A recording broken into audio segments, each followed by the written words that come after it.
Microsoft Excel में if का इस्तेमाल कहाँ किया जाता है? ये हमारे पास एक शीट दी गई है जिसमें स्टूडेंट्स का रिज़ल्ट कार्ड है।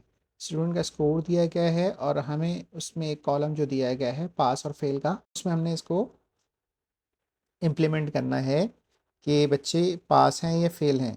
तो इसमें हम इफ़ का इस्तेमाल करेंगे। सबसे पहले हम इज़ इक्वल टू लगाते हैं और इसके बाद इफ़ टैब दबाएँगे तो ब्रैकेट ओपन हो जाएगी। उसके बाद लॉजिकल टेस्ट में हम ये इनका जो मार्क्स हैं वो लिखेंगे बच्चे के।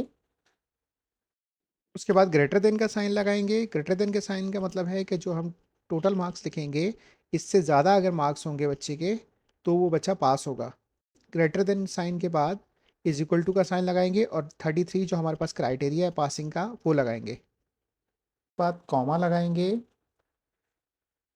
उसके बाद कॉलन और उसके बाद पास, फिर कॉमा लगाएंगे, कॉलन लगाएंगे, फिर कॉमा, उसके बाद अगर 33 मार्क्स हैं तो पास है और अगर उससे लेस हैं तो फिर वो फेल होगा।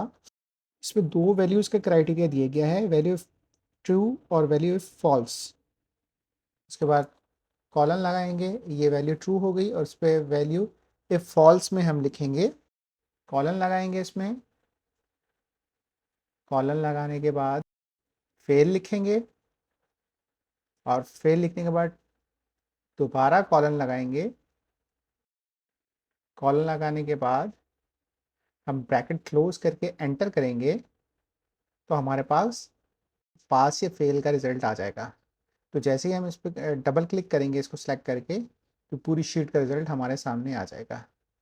तो ये था आसान सा तरीका इफ़ को इस्तेमाल करने का, इफ़ फंक्शन को इस्तेमाल करने का। यकीन आपको वीडियो पसंद आई होगी।